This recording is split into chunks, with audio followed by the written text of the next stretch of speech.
This is just a sample of the audiobook. To get the complete audiobook, access the link posted in the first comment. Thousands of other teachers, as well as hundreds of school leaders, who in turn have trained tens of thousands of their teachers. It has become the instructional Baedeker for the highest-performing teachers in schools across the United States. Lemov's language of strong voice, positive framing, right is right, 100%, and all the others, has increasingly entered the common lexicon of new teachers in charter schools. At Teacher U, a new teacher training program created by Uncommon Schools, KIPP, and Achievement First, we are training the next generation of teachers in the tools described in the taxonomy. For years now, various sections of the taxonomy have been passed around, teacher to teacher, as dog-eared copies or unauthorized PDFs, as if it were revolutionary samizdat literature.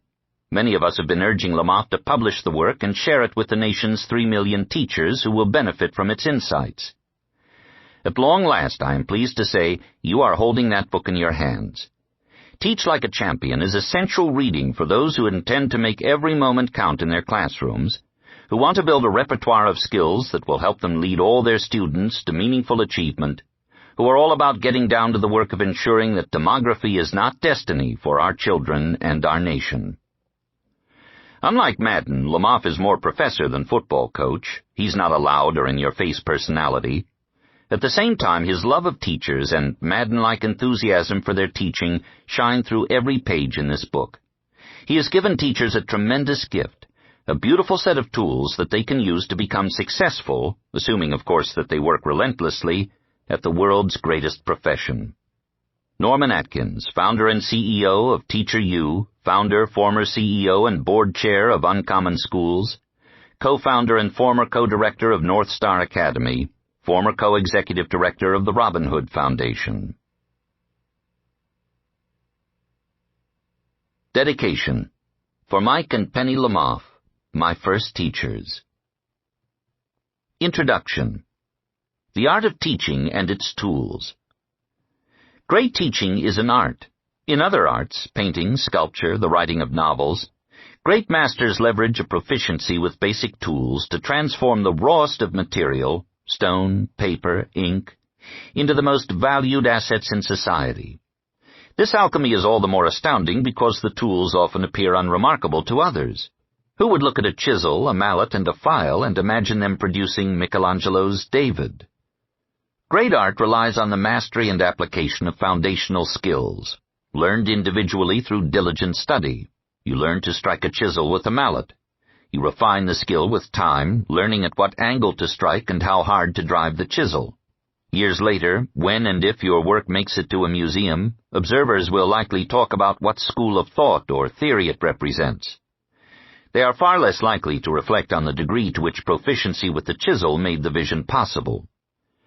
But although lots of people conjure unique artistic visions, only those with an artisan's skill can make them real. Behind every artist is an artisan. And while not everyone who learns to drive a chisel will create a David, neither can anyone who fails to learn it do much more than make marks on rocks. Traveling abroad during my junior year in college, I saw Picasso's school notebooks on display at the Picasso Museum in Barcelona. What I remember best are the sketches in the margins of his pages. These weren't sketchbooks, mind you. These were notebooks like every student keeps, page after page of notes from lectures. But the sketches in the margins memorialized a teacher's face or Picasso's own hand grasping a pencil with perfect perspective, line, and shading. I had always thought Picasso was a king of abstraction, of a symbolism that made the ability to draw accurately and realistically irrelevant. His sketches, filling the margins of the pages, bore witness to his mastery of fundamentals and a habitual need to refine his skills.